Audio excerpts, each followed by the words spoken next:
ರೈಲಿನಲ್ಲಿ ಚಲಿಸುವಾಗಲೇ ಭಾರಿ ಪ್ರಮಾಣದಲ್ಲಿ ದಟ್ಟ ಹೊಗೆ ಕಾಣಿಸಿಕೊಂಡಿರುವ ಘಟನೆ ಶಿವಮೊಗ್ಗದ ಗಾಂಧಿ ಪಾರ್ಕ್ನಲ್ಲಿ ನಡೆದಿದೆ. ರೈಲಿನಲ್ಲಿ ಹೊಗೆ ಕಾಣಿಸಿಕೊಳ್ತಿದ್ದಂತೆ ಚಾಲಕ ರೈಲು ಬಿಟ್ಟು ಎಸ್ಕೇಪ್ ಆಗಿದ್ದಾನೆ. ಈ ವೇಳೆ ರೈಲು ಹಿಮ್ಮುಖವಾಗಿ ಚಲಾಯಿಸಿದ್ದು, ಇದರಿಂದ ರೈಲಿನಲ್ಲಿ ಮಕ್ಕಳ ಜೊತೆ ಕುಳಿತಿದ್ದ ಪ್ರಯಾಣಿಕರು ಗಾಬರಿಗೊಂಡಿದ್ದಾರೆ. ಎಂಜಿನ್ ಜಾಮ್ ಆಗಿದ್ದರಿಂದ ದಟ್ಟ ಹೊಗೆ ಕಾಣಿಸಿಕೊಂಡಿದ್ದು, ರೈಲಿನಲ್ಲಿದ್ದವರನ್ನ ಸುರಕ್ಷಿತವಾಗಿ ಹೊರತರಲಾಗಿದೆ.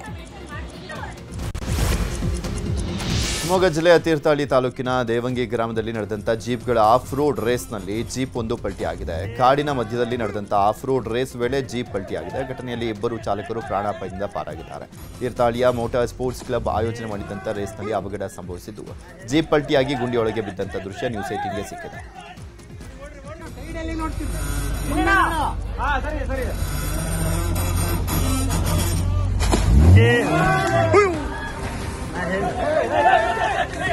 ಸೈಡಲ್ಲಿ ನೋಡ್ತಿದ್ದೆ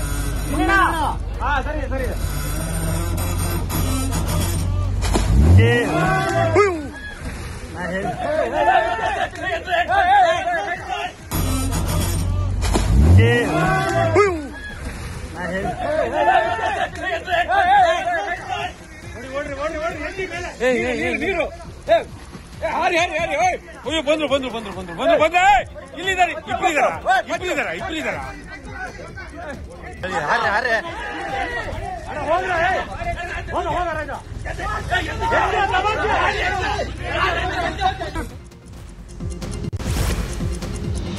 ದಾವಣಗೆರೆ ಜಿಲ್ಲೆ ಚನ್ನಗಿರಿ ತಾಲೂಕಿನ ಕೆರೆ ಬಿಳಚ್ಚಿ ಗ್ರಾಮದ ಬಳಿ ಕಾರೊಂದು ಭದ್ರಾ ಕಾಲುವೆಗೆ ಬಿದ್ದಿದೆ. ಚಾಲಕನ ನಿಯಂತ್ರಣ ತಪ್ಪಿ ಕಾರು ನಾಲೆಗೆ ಬಿದ್ದಿರುವಂಥದ್ದು.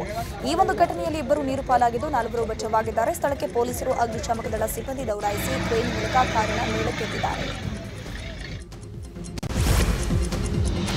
ಬಾಗಲಕೋಟೆಯಲ್ಲಿ ಕಬ್ಬು ಹೋರಾಟ ಪ್ರತಿಭಟನೆ ಮುಂದುವರೆದಿದೆ. ಮುಧೋಳ ನಗರದ ಸಂಗೊಳ್ಳಿ ರಾಯಣ್ಣ ಸರ್ಕಲ್ನಲ್ಲಿ ಪ್ರತಿಭಟನೆಯನ್ನು ಮಾಡಲಾಗಿದೆ. ಇತ್ತ ಪ್ರತಿಭಟನೆ ಮಧ್ಯೆ ಜಿಲ್ಲಾಧಿಕಾರಿ ಕಾರ್ಯಾಲಯದಲ್ಲಿ ಸಭೆ ನಡೀತಾ ಇದ್ದು, ದರ ನಿಗದಿ ಸೇರಿದಂತೆ ವಿವಿಧ ಬೇಡಿಕೆಗಳ ಕುರಿತು ಚರ್ಚೆಯನ್ನು ಮಾಡಲಾಗ್ತಾ ಇದೆ. ಸಭೆ ಏನಾದರೂ ವಿಫಲವಾದರೆ ಪ್ರತಿಭಟನೆ ತೀವ್ರ ಸ್ವರೂಪವಾಗುವಂತ ಸಾಧ್ಯತೆ ಇದೆ. ಪ್ರತಿ ಟನ್ಗೆ 3,500 ರೂಪಾಯಿ ಕೊಡಲೇಬೇಕು ಅಂತ ರೈತರು ಪಟ್ಟಣ ಹಿಡಿದಿದ್ದಾರೆ. ಚಿಕ್ಕೋಡಿಯ ಸಕ್ಕರೆ ಕಾರ್ಖಾನೆಯೊಂದು ಸರ್ಕಾರ ಘೋಷಣೆ ಮಾಡಿದ ಬೆಲೆಗಿಂತಲೂ 50 ರೂಪಾಯಿ ಹೆಚ್ಚಿಗೆ ಬೆಲೆ ಘೋಷಣೆ ಮಾಡಿದೆ. ವೆಂಕಟೇಶ್ವರ ಪವರ್ ಪ್ರಾಜೆಕ್ಟ್ ಸಕ್ಕರೆ ಕಾರ್ಖಾನೆ ಹೆಚ್ಚಿನ ಬೆಲೆ ಘೋಷಣೆ ಮಾಡಿರುವಂಥದ್ದು. ಬೆಳಗಾವಿ ಜಿಲ್ಲೆಯ ನಿಪ್ಪಾಣಿ ತಾಲೂಕಿನ ಬೆಡಕಿಹಾಳ ಗ್ರಾಮದಲ್ಲಿರುವಂತಹ ಸಕ್ಕರೆ ಕಾರ್ಖಾನೆ ಇದಾಗಿದೆ. ಸದ್ಯ ಸರ್ಕಾರ 3,300 ರೂಪಾಯಿ ಘೋಷಣೆ ಮಾಡಿದ್ರೆ, ಈ ಕಾರ್ಖಾನೆ ಮಾತ್ರ ಪ್ರತಿ ಟನ್ ಕಬ್ಬಿಗೆ 3,350 ರೂಪಾಯಿಯನ್ನು ಘೋಷಿಸಿದೆ. ಸಿಎಂ ಸಿದ್ದರಾಮಯ್ಯ ವಿಜಯನಗರ ಜಿಲ್ಲಾ ಪ್ರವಾಸವನ್ನು ಕೈಗೊಂಡಿದ್ದಾರೆ. ಬಳ್ಳಾರಿಯ ಜಿಂದಾಲ್ ಏರ್ ಸ್ಟ್ರಿಪ್ನಿಂದ ಹರಪನಹಳ್ಳಿಗೆ ಸಿಎಂ ಆಗಮಿಸಿದ್ರು. ಈ ವೇಳೆ ಸಿಎಂ ಭೇಟಿಗೆ ಬಂದಂಥ ಕಾರ್ಯಕರ್ತರಿಗೆ ಪೊಲೀಸರು ಅವಕಾಶ ಮಾಡಿಕೊಟ್ಟಿಲ್ಲ. ಇದರಿಂದ ಸಿಟ್ಟಿಗೆದ್ದಂಥ ಕಾರ್ಯಕರ್ತರು ಪೊಲೀಸ್ ಅಧಿಕಾರಿಗಳ ಮೇಲೇನೆ ಸಿಎಂಗೆ ಸನ್ಮಾನಿಸಲಿಕ್ಕೆ ತಂದಿದ್ದಂಥ ಶಾಲು, ಹಾರ, ಪೇಟವನ್ನು ಎಸೆದು ಆಕ್ರೋಶವನ್ನು ವ್ಯಕ್ತಪಡಿಸಿದರು. ಕೊಪ್ಪಳದ ಅಂಜನಾದ್ರಿಯಲ್ಲಿ ಮತ್ತೆ ಆರತಿ ತಟ್ಟೆ ತೆರವು ವಿಚಾರ ಚರ್ಚೆಗೆ ಬಂದಿರುವಂಥದ್ದು. ಅಂಜನಾದ್ರಿ ಆಡಳಿತ ಅಧಿಕಾರಿ ವಿರುದ್ಧ ಪ್ರತಿಭಟನೆ ಮಾಡಲಾಯಿತು. ದೇವಸ್ಥಾನದ ಅರ್ಚಕನ ಮೇಲೆ ಅಧಿಕಾರಿಗಳು ದೌರ್ಜನ್ಯ ಮಾಡುತ್ತಿದ್ದಾರೆ ಅಂತ ಆಕ್ರೋಶ ವ್ಯಕ್ತಪಡಿಸಲಾಗಿದೆ. ಭಕ್ತರ ದರ್ಶನಕ್ಕೆ ಇದ್ದಂತಹ ಆರತಿ ತಟ್ಟೆ ತೆರವು ಮಾಡಿದವರ ವಿರುದ್ಧ ಕ್ರಮ ಆಗಬೇಕು ಅಂತ ರೈತ ಸಂಘ, ದಲಿತ ಪರ ಸಂಘಟನೆಗಳು ಪ್ರತಿಭಟನೆ ನಡೆಸಿವೆ. ಸುಪ್ರೀಂ ಕೋರ್ಟ್ ನಿರ್ದೇಶನ ಇದ್ರೂ ಕೂಡ ಪ್ರಧಾನ ಅರ್ಚಕ ವಿದ್ಯಾದಾಸ ಬಾಬಾಗೆ ಕಿರುಕುಳ ನೀಡುತ್ತಿದ್ದಾರೆ ಅಂತ ಪ್ರತಿಭಟನಾಕಾರರು ಆರೋಪಿಸಿದ್ದಾರೆ. ನಿಮ್ಮ ಸಮಾಜ ನನ್ನ ಕೈ ಹಿಡಿದಿದ್ದಕ್ಕೆ ನಾನು ಶಾಸಕನಾಗಿದ್ದು ಅಂತ ಶಾಸಕ ಜನಾರ್ದನ್ ರೆಡ್ಡಿ ಹೇಳಿದ್ದಾರೆ. ಕೊಪ್ಪಳದ ಗಂಗಾವತಿಯಲ್ಲಿ ನಡೆದಂಥ ಕನಕದಾಸ ಜಯಂತಿಯಲ್ಲಿ ಮಾತನಾಡಿದಂಥ ಜನಾರ್ದನ್ ರೆಡ್ಡಿ, ಕುರುಬ ಸಮುದಾಯ ಕೈ ಹಿಡಿದಿರುವುದಕ್ಕೆ ನಾನು ಶಾಸಕನಾಗಿ ವೇದಿಕೆ ಮೇಲೆ ಗಂಗಾವತಿಗೆ ನಾನು ಬರುವಾಗ ಕನ್ಫ್ಯೂಷನಲ್ಲಿದ್ದೆ. ನನಗೆ ಯಾರನ್ನೂ ಕೂಡ ಜಾತಿ ಹಿಡಿದು ಕರೆಯುವಂಥ ಅಭ್ಯಾಸ ಇಲ್ಲ. ನಾನು ವಿಜಯಪುರದಿಂದ ಸಿದ್ದೇಶ್ವರ ಶ್ರೀಗಳ ಅಂತಿಮ ದರ್ಶನ ಪಡೆದೇ ಬರ್ತಾ ಇದ್ದೆ. ಆಗ ಹನುಮಂತಪ್ಪ ಅವರ ಮನೆಗೆ ಕರ್ಕೊಂಡು ಹೋದರು. ಅವರು ಕೂಡ ಕುರುಬರು. ಅವರು ನನಗೆ ಒಂದು ಮಾತು ಹೇಳಿದರು, ನಾವು ನಿಮ್ಮ ಪರ ಚುನಾವಣೆ ಮಾಡಲ್ಲ ಅಂತ ಹೇಳಿದರು. ಆದರೆ ನಾನು ನಿಮ್ಮ ಮನೆಗೆ ಬಂದಿದ್ದೇನೆ, ನನಗೆ ವೋಟ್ ಹಾಕಿ ಅಂತ ಹೇಳಿದ್ದೆ. ಅವರ ಆಶೀರ್ವಾದದಿಂದಲೇ ನಾನು ಶಾಸಕನಾದೆ ಅಂತ ಹೇಳಿದ್ದಾರೆ. ಮಾಡಿದ್ರು, ಕಂಬಳಿ ಹಾಕಿದ್ರು, ಶಾಲ್ ಹಾಕಿ ಎಲ್ಲ ಮಾಡಿದ್ಮೇಲೆ ಹನುಮಂತಪ್ಪ ಮಾತು ಹೇಳ್ದ, ಸರ್ ನಿಮ್ಮ ಮೇಲೆ ಪ್ರೀತಿಯಿಂದ ನಮ್ಮ ಮನೆಗೆ ಕರೆದೀವಿ, ಆದರೆ ನಾವು ನಿಮ್ಮ ಜೊತೆ ಚುನಾವಣೆ ಮಾಡೋದಕ್ಕೆ ಆಗಲ್ಲ ಅಂತಂದ. ನೇರವಾಗಿ ಹೇಳಿದ್ರು, ಖುಷಿ ಆಯಿತು. ನಾನು ಕೇಳಿದೆ ಒಂದು ಮಾತು, ಫಸ್ಟ್ ನಿಮ್ಮ ಮನೆಗೆ ಬಂದಿದ್ದೀನಿ, ನಾನು ಇಷ್ಟೆಲ್ಲ ಪ್ರೀತಿಯಿಂದ ಸನ್ಮಾನ ಮಾಡಿದ್ದೀನಿ, ನಿಮ್ಮ ಮನೆಯಲ್ಲಿ ಒಂದು ಓಟ್ ಹಾಕಿದ್ರೆ ಸಾಕು, ನಿಮ್ಮ ತಂದೆಯವ್ರದ್ದಾದ್ರೂ ನಂಗೆ ಓಟ್ ಹಾಕ್ತೀರಿ ಅಂದರೆ ಅದು ಮಾತ್ರ ಅವ್ರ ಅಪ್ಪ ಇದ್ದು ನಾನು ಗ್ಯಾರಂಟಿ ಓಟ್ ಹಾಕ್ತೀನಿ ಅಂತ ಹೇಳಿ ಹೇಳಿದ್ರು. ಅದರ ಆಶೀರ್ವಾದ ಮತ್ತೆ ನಾನು ಇಲ್ಲಿ MLA ಗೆಲ್ಲಲಿಕ್ಕೆ ಕೂಡ ಅಂತ ನನಗೆ ಅನ್ಸುತ್ತೆ. ನನಗೆ ಮಂಡ್ಯದ ಮೇಲುಕೋಟೆಯಲ್ಲಿ ಉಪರಾಷ್ಟ್ರಪತಿ ಸಿಪಿ ರಾಧಾಕೃಷ್ಣನ್ ಚಲವನಾರಾಯಣ ಸ್ವಾಮಿ ದೇಗುಲಕ್ಕೆ ಭೇಟಿ ನೀಡಿ ವಿಶೇಷ ಪೂಜೆಯನ್ನು ಸಲ್ಲಿಸಿದ್ದಾರೆ. ಇನ್ನು ಮೇಲುಕೋಟೆಗೆ ಬಂದಂಥ ಉಪರಾಷ್ಟ್ರಪತಿಗೆ ವಿಶೇಷವಾಗಿ ಸ್ವಾಗತವನ್ನು ಮಾಡಲಾಗಿದ್ದು, ಈ ವೇಳೆ ಕೇಂದ್ರ ಸಚಿವ ಕುಮಾರಸ್ವಾಮಿ ಅವರು, ಸಚಿವ ಚಲವರಾಯಸ್ವಾಮಿ, ರಾಜ್ಯಪಾಲ ತಾವರ್ಚಂದ್ ಗೆಹ್ಲೋಟ್ ಉಪಸ್ಥಿತರಿದ್ದರು.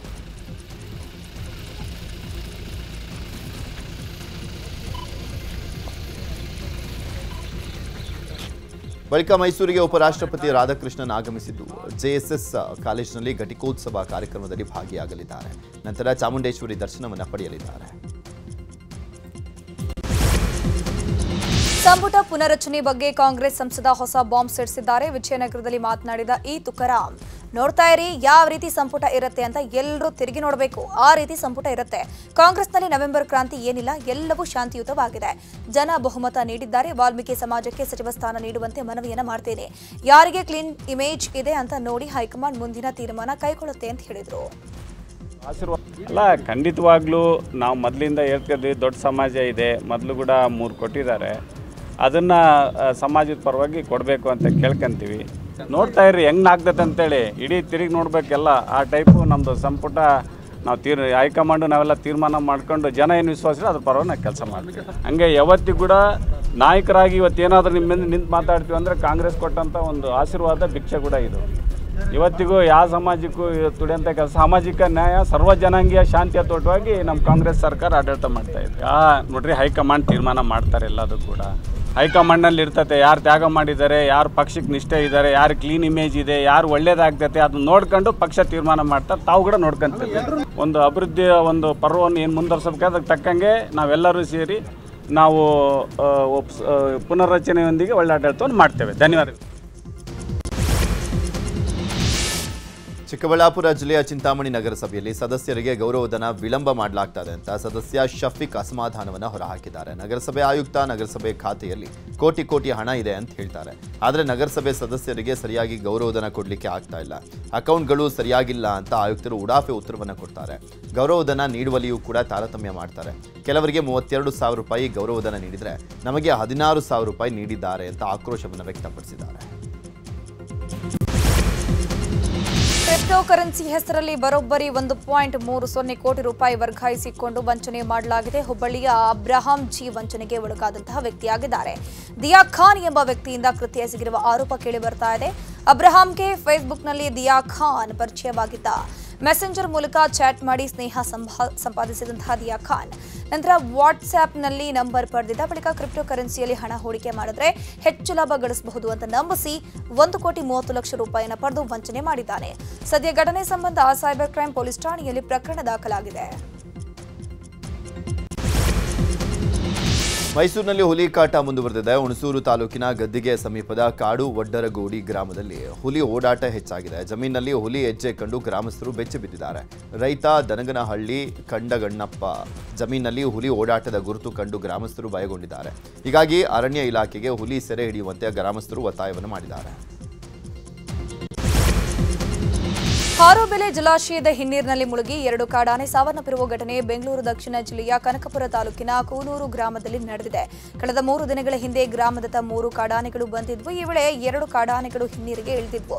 ಆದರೆ ನೀರಿನ ಸತ್ತಿಗೆ ಸಿಲುಕಿ ನೀರಿನಲ್ಲಿ ಮುಳುಗಿ 2 ಆನೆಗಳು ಸಾವನ್ನಪ್ಪಿವೆ. ಸ್ಥಳಕ್ಕೆ ಅರಣ್ಯ ಇಲಾಖೆ ಅಧಿಕಾರಿಗಳು ಭೇಟಿ ನೀಡಿ ಪರಿಶೀಲನೆ ಮಾಡಿದ್ದಾರೆ.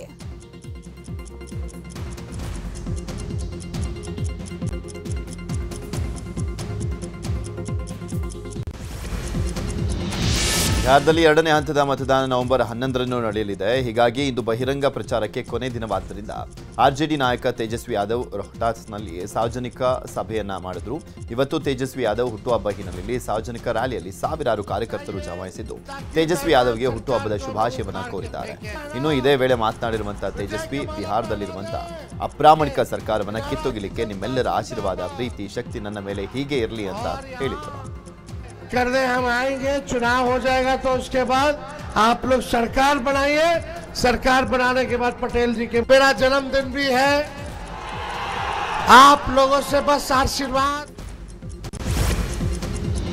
ಉತ್ತರಾಖಂಡ್ ರಚನೆಯಾಗಿ 25 ವರ್ಷವಾದ ಹಿನ್ನೆಲೆಯಲ್ಲಿ ಇಂದು ರಜತ ಮಹೋತ್ಸವ ಕಾರ್ಯಕ್ರಮ ನಡೆಸಲಾಯಿತು. ಕಾರ್ಯಕ್ರಮದಲ್ಲಿ ಪ್ರಧಾನಿ ನರೇಂದ್ರ ಮೋದಿ ಭಾಗಿಯಾಗಿದ್ದರು. ಈ ವೇಳೆ ಉತ್ತರಾಖಂಡ್ಗೆ 25 ವರ್ಷ ಸ್ಮರಣಾರ್ಥವಾಗಿ ಅಂಚೆ ಚೀಟಿ ಬಿಡುಗಡೆ ಮಾಡಿದ್ರು. ಬಳಿಕ 8,140 ಕೋಟಿ ರೂಪಾಯಿಗಳಿಗೂ ಹೆಚ್ಚು ಮೌಲ್ಯದ ವಿವಿಧ ಅಭಿವೃದ್ಧಿ ಯೋಜನೆಗಳನ್ನು ಉದ್ಘಾಟಿಸಿದರು. ನಂತರ ಪ್ರಧಾನಮಂತ್ರಿ ಫಸಲ್ ಬಿಮಾ ಯೋಜನೆ ಅಡಿಯಲ್ಲಿ 28,000ಕ್ಕೂ ಹೆಚ್ಚು ರೈತರಿಗೆ ಖಾತೆಗೆ 62 ಕೋಟಿ ರೂಪಾಯಿಗಳ ಬೆಂಬಲ ಮೊತ್ತವನ್ನು ಬಿಡುಗಡೆ ಮಾಡಿದ್ದಾರೆ. इस कॉफी टेबल बुक में कैसे देवभूमि ने परंपरा माय स्टैंप ರಿಲಯನ್ಸ್ ಸಮೂಹ ಸಂಸ್ಥೆಗಳ ಮುಖ್ಯಸ್ಥ ಮುಕೇಶ್ ಅಂಬಾನಿ ಅವರು ತಿರುಮಲ ತಿರುಪತಿ ದೇವಸ್ಥಾನಕ್ಕೆ ಭೇಟಿಯನ್ನು ಕೊಟ್ಟಿದ್ದಾರೆ. ನಿನ್ನೆ ಭೇಟಿ ನೀಡಿದಂತ ಅವರು ವಿಶೇಷ ಪೂಜೆಯನ್ನ ಸಲ್ಲಿಸಿದರು. ಇದೇ ವೇಳೆ ದೇಗುಲದ ವತಿಯಿಂದ ಮುಕೇಶ್ ಅಂಬಾನಿ ಅವರನ್ನ ಸನ್ಮಾನ ಕೂಡ ಮಾಡಲಾಗಿದೆ. भैया थोड़ा हाथ निकल सर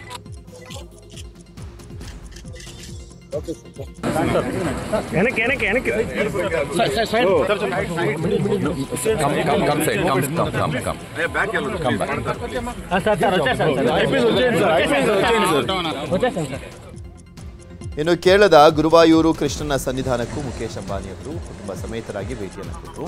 ಬೆಳಗ್ಗೆ 7:30 ಸುಮಾರಿಗೆ ದೇಗುಲಕ್ಕೆ ಭೇಟಿಯನ್ನು ಕೊಟ್ಟರು. ಗುರುವಾಯೂರು ದೇವಸ್ವಂ ಬೋರ್ಡ್ನ ಅಧ್ಯಕ್ಷರಾದಂಥ ವಿ.ಕೆ. ವಿಜಯನ್ ಅಂಬಾನಿ ಅವರನ್ನ ಬರಮಾಡಿಕೊಂಡರು.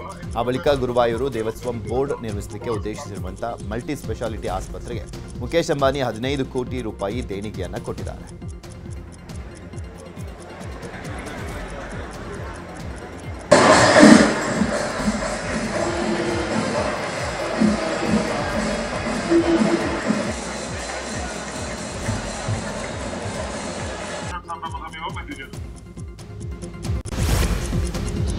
ಬೆಂಗಳೂರಿನ ಪ್ರೆಸ್ಟೀಜ್ ಪಾಲ್ಕನ್ ಸಿಟಿ ಅಪಾರ್ಟ್ಮೆಂಟ್ಸ್ನಲ್ಲಿ 3 ದಿನಗಳ ಕಾಲ ಅದ್ದೂರಿಯಾಗಿ ಕರಾವಳಿ ಮಹೋತ್ಸವ ನಡೆಯಿತು.